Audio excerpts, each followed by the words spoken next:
नमस्ते, जय हिंद दोस्तों। आप सभी का स्वागत है आपके अपने इस यूट्यूब चैनल पर। तो राजस्थान के वीडियो के सिलेबस में एक टॉपिक दिया हुआ है, राजस्थान के योद्धा संत। अगर आपने राजस्थान के संत संप्रदाय टॉपिक कर लिया है तो इनसे बाहर क्वेश्चन नहीं आएगा योद्धा संत का। पिछली बार भी 2016 वाले एग्जाम में 2 क्वेश्चन आए थे। इसी बार भी चांस है 2 से 3 क्वेश्चन जरूर आएंगे। ठीक है, तो हम इसका जल्दी जल्दी से रिवीजन कर लेते हैं। तो चलिए स्टार्ट करते हैं। सबसे पहले पढ़ते हैं दादू दयाल जी। दादू दयाल जी का जन्म अहमदाबाद में हुआ था 1544 के अंदर। वो ये लोधीराम ब्राह्मण के घर में हुआ था। अहमदाबाद में हुआ था, मतलब गुजरात में हुआ था, राजस्थान में नहीं हुआ था दादू दयाल जी का जन्म। तो इनके गुरु थे ना, वो वृद्धानंद जी या ब्रह्मनंद जी थे, जो कबीर के शिष्य थे। कबीर के शिष्य वृद्धानंद जी थे और इनके शिष्य दादू दयाल जी थे। ठीक है, और 1585 में भगवान दास जी ने जो थे उन्होंने दादू दयाल जी की मुलाकात करवाई थी अकबर से। कहाँ करवाई थी? फतेहपुर सीकरी में। ठीक है, फतेहपुर सीकरी में भगवान दास जी ने दादू दयाल जी की मुलाकात करवाई थी अकबर से 1585 में। ठीक है, उनकी प्रमुख पीठ है नरेना जयपुर में। और दादू दयाल जी ने इसकी स्थापना कब की थी? 1602 में।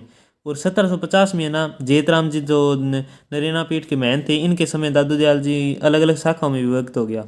ठीक है, तो ये अलग अलग शाखाएं कौन कौन सी थी? तो खालसा, विरक्त, उत्तरादे, खाकी और नागा। ठीक है, उत्तरादे थी ना इनके जो हरियाणा की तरफ, मतलब उत्तर उत्तर की तरफ हरियाणा है, हरियाणा के अंदर पीठ स्थापित की थी बनवारी दास जी ने। ठीक है, और नरेना पीठ वाले थे ना, ये खालसा कहलाए। ठीक है, चले आगे देखते हैं।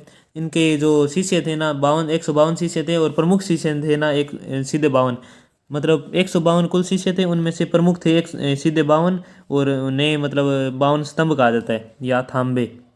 ठीक है, और दादू दयाल जी ने अपने उपदेश है ना, ये इंपॉर्टेंट है, ये इंपॉर्टेंट याद रखना। दादू दयाल जी ने अपने उपदेश किस भाषा में दिए? तो ढूंढाड़ी भाषा में। ठीक है, और वहाँ इनके दादू दयाल जी की वाणी नामक ग्रंथ में दादू दयाल जी ने वाणी नामक ग्रंथ की रचना की थी। दादू दयाल जी के प्रमुख शिष्य थे। इसका भी क्वेश्चन पिछली बार वीडियो के सिलेबस में, वीडियो के एग्जाम में आया था 2016 वाले में। उसमें पूछा था बालिन जी थे वो किसके शिष्य थे? बालिन जी दादू दयाल जी के शिष्य थे। ठीक है, और इस बार भी देख लेते हैं दादू दयाल जी कौन कौन से शिष्य थे। एक थे सुंदरदास जी। सुंदरदास जी है ना, इन्होंने नागा शाखा की स्थापना की थी। दादू दयाल जी की जो 5 शाखाएं थी उनमें से नागा शाखा है ना, उसकी स्थापना किसने की? सुंदरदास जी ने। नागा शाखा के साधुओं ने मराठा आक्रमणों के समय जयपुर के शासक प्रताप सिंह की मदद की थी। ठीक है, इंपॉर्टेंट याद रखना। प्रताप सिंह की मदद की थी जयपुर के शासक, मराठा आक्रमण हुआ था तब। नागा शाखा सुंदरदास जी ने स्थापित की। ठीक है, नागा साधु है ना हथियारबंद रहते थे। छावनी कहते थे इनके स्थान, रहने वाले स्थान को छावनी कहा जाता था। ठीक है, नेक्स्ट है गुरु सुंदरदास जी है ना, इन्होंने कुछ बुक्स लिखी थी। उनका नाम है सुंदर सागर, सुंदर विलास और सुंदर ग्रंथावली। ठीक है, सुंदर नाम से। और गेटोलाम दोसा है ना, गेटोलाम दोसा में सुंदरदास जी की प्रमुख पीठ है, मतलब नाथ संप्रदाय, मतलब नागा संप्रदाय की प्रमुख पीठ है, नागा शाखा थी जो। रजब जी थे, वो भी दादू जी के शिष्य थे, सांगानेर के पठान थे। और ये जो थे उपदेश सुनकर उन्होंने शादी करना छोड़ दिया, और मतलब उन्होंने आजीवन दूल्हे के वेश में रहे। शादी करे थे, शादी बीच में छोड़ के चले गए, आजीवन दूल्हे के वेश में रहे रजब जी। ठीक है, रजब जी की प्रमुख बुक कौन सी थी? तो रजब वाणी और सरवंगी, ये इंपॉर्टेंट है। रजब वाणी और सरवंगी, सरवंगी किसकी थी? तो रजब जी की। ठीक है, नेक्स्ट है गरीबदास जी। ये भी दादू दयाल जी के मतलब पुत्र थे। दादू दयाल जी के पुत्र कौन थे? गरीबदास जी। और दादू दयाल जी की मृत्यु होने के बाद इन्होंने गद्दी संभाली। ठीक है, गरीबदास जी ने। नेक्स्ट थे मिस्किन दास जी। मिस्किन दास जी भी, ये भी दादू दयाल जी के पुत्र थे। इन्होंने इनके जो मंदिर हैं, दादूपंथ के मंदिर, दादूपंथ के मंदिरों को क्या कहा जाता है? तो दादू द्वारा। ठीक है, दादू दयाल जी को राजस्थान का कबीर कहा जाता है।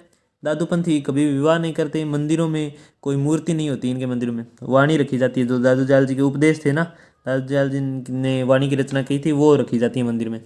दादूपंथी है ना, वो शव को जलाते नहीं है, दफनाते हैं। ठीक है, दफनाते भी नहीं है, जलाते भी नहीं है और दफनाते भी नहीं है। ये पशु पक्षियों के लिए सीधा खुला में छोड़ देते हैं। ठीक है, इसे वायु दहन कहा जाता है, मतलब खुले में हवा में छोड़ देते हैं पशु पक्षियों के लिए। जो दादू दयाल जी थे ना, इनका शव है ना बिराना की पहाड़ी में छोड़ दिया गया था। ठीक है, बिराना की पहाड़ी कहाँ पे? जयपुर में ही है, वहाँ पे छोड़ दिया गया था दादू दयाल जी का शव। दादूपंथी ने जो सत्संग स्थल है ना, उसे अलख दरीबा कहा जाता है। सत्संग स्थल को अलख दरीबा कहा जाता है। ठीक है, और निपख आंदोलन चलाया था दादू दयाल जी ने। पूछा जाए कि निपख आंदोलन किसने चलाया? तो दादू जी ने चलाया था। ठीक है, नेक्स्ट है संत कौन से हैं? तो जाम्बो जी। जाम्बो जी, जाम्बो जी के पिता का नाम लोट जी, माता का नाम हंसाबाई। जाम्बो जी पुआर राजपूत थे। जाम्बो जी के बचपन का नाम धनराज था। ठीक है, बचपन का नाम धनराज था। 1482 ईस्वी में समराथल दौरे पर अनुयायियों को 29 उपदेश दिए। इसलिए इनके अनुयायियों को बिश्नोई कहा जाता है। 20+9 29, ठीक है, बिश्नोई कहा जाता है। सबसे पहले अपने काका फूलो जी को बिश्नोई बनाया था इन्होंने, ठीक है। जाट जाति के लोग जाम्बो जी के अधिक अनुयायी थे। 1536 ईस्वी में बीकानेर में मुकाम नामक गांव है, वहाँ पर जो इनका प्रमुख मंदिर बना हुआ है, ठीक है।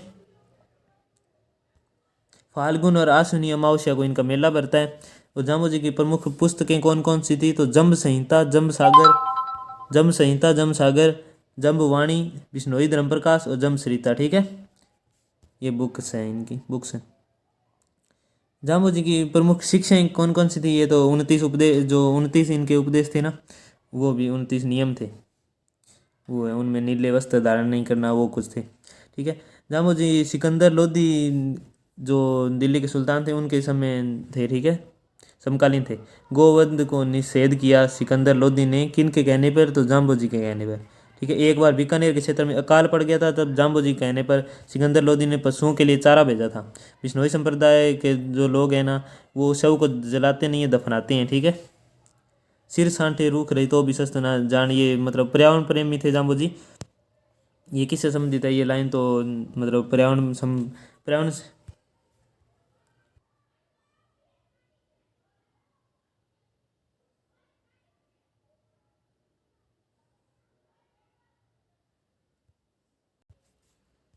जाम्बो जी के अन्य मंदिर कहाँ पे है? तो अन्य मंदिर है जाम्बा जोधपुर, रामड़वास जोधपुर, जांगलू बीकानेर, ठीक है। एक मुकाम बीकानेर थी, ये जांगलू बीकानेर, रामड़वास जोधपुर, जाम्बा जोधपुर, ठीक है। जाम्बो जी विष्णु का अवतार माना जाता है। जाम्बो जी राव जोधा व उनके बेटे बिक्का व बिद्दा जाम्बो जी के भगत बने थे, ठीक है। जोधा, उनके बेटे बिक्का व बिद्दा जाम्बो जी भगत थे। जन्म स्थान कहाँ था जाम्बो जी का? तो पिपासर नागौर में था। नेक्स्ट है जसनाथी संप्रदाय। जसनाथी संप्रदाय, पिता का नाम हमीर जियाणी, माता का नाम रूपा दे। सिकंदर लोदी ने जसनाथ जी के कहने पर बीकानेर में कतरियासर गांव की जमीन दी थी इन्हें, ठीक है। बीकानेर में कतरियासर जो गांव है ना, उसकी ज़मीन दे दी थी जसनाथ जी को सिकंदर लोदी ने। और सिकंदर लोदी ने जो गोवध पर प्रतिबंध लगाया था, वो किन के कहने पर? तो जाम्बो जी के कहने पर, ठीक है। ज़मीन दी थी जसनाथ जी के कहने पर, जसनाथ जी को। मरु महोत्सव जैसलमेर में, थार महोत्सव बाड़मेर में, ये याद है। पहले ऊंट महोत्सव यहाँ पर कतियासर में होता था, उसके बाद अब लाडेरा बीकानेर में होता है, ठीक है। कतरियासर गांव में जसनाथ जी ने जीवित समाधि ली थी। जसनाथ जी के अनुयायियों के 36 नियम जसनाथ जी के, और जो 29 नियम है वो बिश्नोई संप्रदाय के हैं। जसनाथ जी के अनुयायी में जाट जाति के लोग अधिक है। इनके अनुयायी काली ऊन का धागा पहनते हैं। मोर पंख जाल वृक्ष को प्रमुख माना जाता है। इनके अनुयायी अग्नि नृत्य कहते हैं, ठीक है। जसनाथ जी के लोग जो शव है को दफनाते हैं। इनकी पत्नी कालदे इनकी साथ सती हुई थी। जसनाथ जी की पूजा की जाती है, इनकी भी पूजा जसनाथ जी के साथ की जाती है, ठीक है। जसनाथ जी के गुरु का नाम गोरखनाथ जी था, ठीक है। मुख्य पीठ कतरिया से बिकने में, ठीक है। उपदेश इनके किस में संग्रहित है? तो सिम्बुदड़ा और कोंडा नामक ग्रंथ है दो, इनमें इनके उपदेश संग्रहित है जसनाथ जी के। नेक्स्ट है चरणदासी संप्रदाय। चरणदासी संप्रदाय ना, ये इंपॉर्टेंट है। चरणदासी संप्रदाय, चरणदास जी का जन्म अलवर के डेहरा गांव में था। डेहरा अलवर में चरणदास जी का जन्म हुआ था। इनकी प्रमुख पीठ है ना, ये दिल्ली में है। तो दिल्ली में किन की प्रमुख पीठ है? तो चरणदासी संप्रदाय की प्रमुख पीठ है। इंपॉर्टेंट है, याद रखना। मिलान करने आए तो भी मतलब दिल्ली में किसकी होगी? तो चरणदासी संप्रदाय की होगी, ठीक है। चरणदास जी का बचपन का नाम रणजीत था। इनके गुरु सुखदेव ने शिक्षा देकर इनका नाम चरणदास रखा था। चरणदासी संप्रदाय के अनुयायी है ना 42 नियम, चरणदासी संप्रदाय के 42 नियम है, 42। और चरणदास के जी ने नादिर से आक्रमण हुआ था, मतलब 1739, उसकी भविष्यवाणी की थी। चरणदासी संप्रदाय के लोग है ना पीले रंग के कपड़े पहनते हैं। और इनकी शिष्या थी, एक शिष्या दयाबाई थी, जिसने दयाबोध और विनय मल्लिका नामक बुक लिखी थी, ठीक है। एक अन्य शिष्या थी सहजोबाई, इन्होंने सहज प्रकाश नामक पुस्तक की रचना की थी। चरणदासी संप्रदाय के लोग हैं ना भगवान कृष्ण की पूजा करते हैं सखी भाव से, ठीक है। सखी भाव से पूजा करते हैं भगवान कृष्ण की, चरणदासी संप्रदाय के लोग। और मेवात क्षेत्र के लोगों में इनका विशेष मतलब प्रभाव अधिक है। ग्रंथ इनके कौन कौन से हैं? तो चरणदास जी के ब्रह्म ज्ञान सागर और ब्रह्म सागर और भक्ति चरित्र। नेक्स्ट है रामानंदी संप्रदाय। रामानंदी संप्रदाय की किसने चलाया? तो स्थापना किसने की? तो कृष्णदास पेहारी ने। जयपुर में गलता में कलताजी में और रामानुज संप्रदाय की स्थापना की किसने, तो कृष्णदास पेहरी ने। आमेर का पृथ्वीराज कछवा कृष्णदास जी का भगत था, ठीक है। पृथ्वीराज कछवा थे आमेर के, वो कृष्णदास पेहरी मतलब रामानंदी संप्रदाय के प्रवर्तक, रामानंदी संप्रदाय में आस्था रखते थे। कृष्णदास जी के अन्य शिष्य कौन कौन से थे, तो शिष्य अगरदास जी थे। इन्होंने सीकर जिले में रेवासा गांव में इस संप्रदाय की एक दूसरी पीठ स्थापित की थी, ठीक है। इस संप्रदाय के लोग है ना भगवान राम की पूजा रसिक भाव से करते हैं, और इस संप्रदाय को रसिक संप्रदाय भी कहा जाता है, ठीक है, रसिक संप्रदाय। स्वाई जय सिंह ने कृष्ण भट्ट ने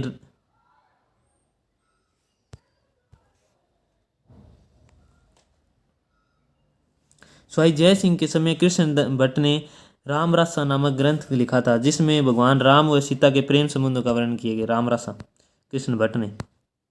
निम्बार्क संप्रदाय परशुराम ने सलेमाबाद अजमेर में इसकी प्रमुख पीठ स्थापित की। निम्बार्क संप्रदाय की प्रमुख पीठ कौन सी है, तो सलेमाबाद अजमेर में रूपन नदी के किनारे है, रूपारेल नदी के किनारे, और परशुराम जी ने इसकी स्थापना की थी, ठीक है, याद रखना ये इंपॉर्टेंट है। परशुराम जी ने स्थापना की थी। निम्बार्क संप्रदाय की प्रमुख पीठ जो है सलेमाबाद अजमेर में उसकी। इस संप्रदाय के लोग राधा भगवान कृष्ण की पत्नी मानते, ठीक है, राधा को। द्वैताद्वैत नामक दर्शन की रचना किसने की, तो निम्बार्काचार्य जी ने की थी। वेदांत परिजात भाष्य का प्रतिपादन इन्होंने किया था। वल्लभ संप्रदाय की स्थापना वल्लभाचार्य ने की थी, जो तेलंगाना के ब्राह्मण थे। वल्लभ संप्रदाय के लोग श्री कृष्ण के बाल स्वरूप की पूजा करते हैं, ठीक है। और 1672 ईस्वी में गोविंददास जी व दामोदर दास जी श्री हारनाथ द्वारा में श्रीनाथ जी की मूर्ति स्थापित करवाई थी। गोविंददास जी और दामोदर दास जी ने श्री हारनाथ द्वारा में श्रीनाथ जी की मूर्ति। इनके मंदिर में कपड़े के पर्दे पर कृष्ण लीलाओं का अंकन किया जाता है, जिसे पिछवाई कहते हैं। राजस्थान में वल्लभ संप्रदाय की 41 मंदिर है, ठीक है। इनके मंदिरों को हवेली कहा जाता है। वल्लभ संप्रदाय के मंदिर कितने हैं, 41। इनके मंदिरों को हवेली कहा जाता है। वल्लभ संप्रदाय याद रखना, हवेली कहा जाता है मंदिरों को। मंदिरों में गाया जाने वाला संगीत हवेली संगीत कहलाता है, ठीक है, हवेली संगीत कहलाता है। वल्लभ संप्रदाय के पुष्टि मार्ग संप्रदाय भी कहते हैं। ये तो हवेली संगीत वाला याद रखना, वल्लभ संप्रदाय के जो गीत होते हैं वो। और एक ये पुष्टि मार्ग संप्रदाय कौन सा है, तो वल्लभ संप्रदाय कहा जाता है। इनके अन्य प्रमुख मंदिर कहाँ पे है, तो द्वारकाधीश कांकरोली और मथुरेश मंदिर, ये इंपॉर्टेंट याद रखना, कोटा में है। गोकुल चंद्र मंदिर कामा भरतपुर में है। मदन मोहन मंदिर भरतपुर में, ठीक है। और ये इनकी कुल 7 पीठ है, 5 राजस्थान में और 2 गुजरात में स्थापित की गई। अणुभाष्य और शुद्ध द्वैतवाद वल्लभाचार्य जी के, ठीक है। नेक्स्ट है गौड़ीय संप्रदाय। गौड़ीय संप्रदाय की स्थापना किसने की थी, चैतन्य महाप्रभु जी ने। और आमेर के राजा मान सिंह ने वृंदावन में राधा गोविंद का मंदिर बनवाया था। किसने बनवाया था, मान सिंह ने आमेर के वृंदावन में राधा गोविंद जी का मंदिर बनवाया। स्वाई जय सिंह ने जयपुर में गोविंद देव जी का मंदिर बनवाया, ठीक है, इंपॉर्टेंट है। स्वाई जय सिंह ने करवाया था गोविंद जी का मंदिर का निर्माण। ये गौड़ीय संप्रदाय की राजस्थान के अंदर प्रमुख पीठ है, ठीक है। राजस्थान के अंदर गौड़ीय संप्रदाय की प्रमुख पीठ कौन सी है, तो गोविंद देव जी का मंदिर जयपुर में है। और किसने स्थापित करवाया, तो स्वाई जय सिंह ने। गोपाल पाल ने करौली में मदन मोहन जी का मंदिर निर्माण करवाया। करौली में मदन मोहन जी का मंदिर किसने निर्माण कराया, गोपाल पाल जी ने। गौड़ीय संप्रदाय की दूसरी प्रमुख पीठ है मदन मोहन मंदिर करौली में। गौड़ीय संप्रदाय की दूसरी प्रमुख पीठ कौन सी है, तो गोविंद देव जी का मंदिर जयपुर, गौड़ीय संप्रदाय। संत पीपा जी वास्तविक नाम प्रताप सिंह गागरोन के खिंची शासक थे। रामानंद जी के शिष्य थे। दर्जी समाज इन्हें आराध्य देव मानते अपना। दर्जी समाज के आराध्य देव कौन से हैं, तो संत पीपा, ठीक है, संत पीपा है। समदड़ी बाड़मेर में इनका प्रमुख मंदिर बना हुआ है। समदड़ी बाड़मेर में प्रमुख मंदिर बना हुआ है संत पीपा जी का। टोडा टोंक में इनकी गुफा बनी हुई है, मतलब संत पीपा जी की गुफा कहाँ पे है, तो टोडा टोंक में। गागरोन में काली सिंध नदी के किनारे इनकी छतरी बनी हुई है। संत पीपा जी की छतरी गागरोन झालावाड़ में, और टोडा टोंक में संत पीपा जी की गुफा, और समदड़ी बाड़मेर में इनका प्रमुख मंदिर बना हुआ है, ठीक है। और हरिदासी संप्रदाय है। हरिदासी संप्रदाय इसकी स्थापना हरि सिंह सांखला ने की थी। इनका जन्म है ना वो कापड़ोद नागौर में हुआ था। कापड़ोद नागौर में हुआ था हरि सिंह सांखला जी का जन्म। हरिदासी संप्रदाय की स्थापना की इन्होंने। गाडा गांव नागौर में समाधि ली थी। ये डाकू से संत बने थे। डाकू से संत कौन से बने, तो हरिदास जी, ठीक है, सांखला, इन्होंने हरिदासी संप्रदाय की स्थापना की। और हरिदासी संप्रदाय है ना, इन्हें निरंजनी संप्रदाय भी कहा जाता है। निरंजनी संप्रदाय कौन सा है, तो हरिदासी संप्रदाय। हरिदास जी की प्रमुख पुस्तकें कौन सी है, तो मंत्र राज प्रकाश और हरिपुरुष जी की वाणी। मंत्र राज प्रकाश और हरिपुरुष जी की वाणी। लालदासी संप्रदाय। लालदासी संप्रदाय, लालदास जी ने जन्म कहाँ पर हुआ था, अलवर में हुआ था। धौलीधूप, ये पिछली बार क्वेश्चन आया था लालदासी संप्रदाय वाला, ठीक है। धौलीधूप अलवर जिले में। इनकी मृत्यु है ना नंगला जहाज भरतपुर में हुई थी। और समाधि रोरपुर गांव अलवर में। मेव जाति के लकड़हारे थे ये। मेव जाति के लकड़हारे कौन से, तो लालदास जी, ठीक है।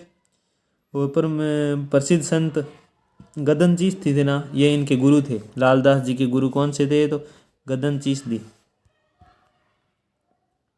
नेक्स्ट है संत धन्ना, ये रामानंद जी के शिष्य थे, ठीक है। संत धन्ना है ना टोंक जिले में धुवन गांव टोंक में है, में एक जाट परिवार में इनका जन्म हुआ था। धुवन गांव टोंक में संत धन्ना जी का जन्म हुआ था। संत धन्ना जी किसके शिष्य थे, ये बता दिया, रामानंद जी के शिष्य थे। रामानंद जी ने उत्तर भारत में भक्ति आंदोलन की शुरुआत की। और राजस्थान के अंदर भक्ति आंदोलन की शुरुआत का श्रेय किसको जाता है, तो संत धन्ना जी को, ठीक है। राजस्थान के अंदर भक्ति आंदोलन संत धन्ना जी। बोरनाड़ा जोधपुर में इनका प्रमुख मंदिर बना हुआ है, बोरनाड़ा जोधपुर में। संत माव जी इनका जन्म है ना डूंगरपुर जिले के साबला गांव डूंगरपुर में जन्म हुआ था। इन्होंने निष्कलंकी संप्रदाय संत माव जी ने निष्कलंकी संप्रदाय। इनमें भगवान श्री कृष्ण की निष्कलंकी रूप में पूजा की जाती है। बेणेश्वर धाम डूंगरपुर में इन्होंने स्थापित किया था, ठीक है। बेणेश्वर धाम की स्थापना संत माव जी। इनके ग्रंथ का नाम चोपड़ा ग्रंथ किससे संबंधित है, संत माव जी से, जिसमें तीसरे विश्व युद्ध की भविष्यवाणी की गई है। वागड़ी भाषा में लिखा गया, ठीक है। अलख्य संप्रदाय, पिछली बार क्वेश्चन आया था, अलख्य संप्रदाय की स्थापना किसने की, तो लालगिरी जी ने की थी। स्वामी लालगिरी जी ने कहाँ पर की थी, तो स्थापना की थी चूरू जिले में। और इनके प्रमुख पीठ कहाँ पे है, तो बीकानेर में। ये इंपॉर्टेंट है, याद रखना, पिछली बार क्वेश्चन आया था, किसने की, लालगिरी जी ने, अलख्य संप्रदाय की। और इसकी स्थापना कहाँ की, तो चूरू जिले में। और मतलब इसकी प्रमुख पीठ वर्तमान कहाँ पर है, तो बीकानेर में, ठीक है। अलख्य संप्रदाय लालगिरी जी चूरू में स्थापित की, प्रमुख पीठ बीकानेर में। और अलग स्तुति प्रकाश इनका प्रमुख ग्रंथ था लालगिरी जी का। और नवल संप्रदाय इसकी स्थापना नवल सागर जी ने की थी। कहाँ पर की थी, तो हर्षोलाव नागौर में, ठीक है। इनका मुख्य ग्रंथ है जो नवलेश अनुभववाणी। हर्षोलाव नागौर, नवल संप्रदाय। बालनंदाचार्य औरंगजेब के समकालीन थे, ये याद रखना, औरंगजेब के समकालीन थे बालनंदाचार्य। और 52 मूर्तियों को सुरक्षित स्थान पर पहुंचाया था, औरंगजेब जो मूर्तियां तोड़ा रहा था तब, ठीक है। इन्होंने दुर्गादास राठौड़, राज सिंह तुरुसाल की सेना भेजकर सहायता की थी। इन्हें लश्कर सेना संत भी कहा जाता है। लश्कर सेना को कहा जाता है, लश्कर संत किसे कहा जाता है, तो बालनंदाचार्य जी को। मुख्य पीठ कहाँ पे है, लोहारगढ़ झुंझुनू, ठीक है, प्रमुख पीठ है बालनंदाचार्य जी की। नेक्स्ट है, लास्ट है राजा राम जी। ये पटेल जाति के लोग हैं ना, इनमें विशेष आस्था रखते हैं राजा राम जी ने। मुख्य पीठ कहाँ पे है, तो शिकारपुरा जोधपुर में। शिकारपुरा जोधपुर में राजा राम जी की प्रमुख पीठ है। पटेल जाति के लोग इनमें राम स्नेही संप्रदाय इससे क्वेश्चन आएगा जरूर एक। रामानंद जी प्रवर्तक है राम स्नेही संप्रदाय के। तो इनके दो शिष्य थे, संतदास जी और जेमलदास जी, ठीक है। संतदास जी और जेमलदास जी। संतदास जी ने गुद्दड़ संप्रदाय की स्थापना की थी दांतड़ा भीलवाड़ा में। ठीक है, संतदास जी ने, ठीक है। जेमलदास जी ने दुलचासर बीकानेर में इसकी अगले पीठ स्थापित की थी। दुलचासर बीकानेर में किसने स्थापित की, तो जेमलदास जी ने। और जेमलदास जी के एक शिष्य थे हरिराम दास जी। इन्होंने सिंथल बीकानेर में एक राम स्नेही संप्रदाय की एक पीठ स्थापित की थी। सिंथल बीकानेर में किसने स्थापित की, तो हरिराम दास जी ने। और इनके शिष्य थे रामदास जी ने खेड़ापा जोधपुर में स्थापित की थी राम स्नेही संप्रदाय की एक पीठ, ठीक है। राम स्नेही संप्रदाय की राजस्थान में 4 प्रमुख पीठ है, उनमें से 2 तो ये होगी हरिराम दास जी सिंथल बीकानेर वाली, और रामदास जी ने खेड़ापा जोधपुर में। ये याद रखना इनका, हरिराम दास जी सिंथल बीकानेर, रामदास जी खेड़ापा जोधपुर। और जो रामचरण जी थे ना, इन्होंने शाहपुरा भीलवाड़ा में स्थापित किसने की, तो एक पीठ राम स्नेही संप्रदाय की, तो रामचरण जी ने। और संत दरियाव जी, इन्होंने रेण नागौर में स्थापित की एक पीठ। राम स्नेही संप्रदाय की राजस्थान में कितनी पीठ है, तो 4 प्रमुख पीठ है।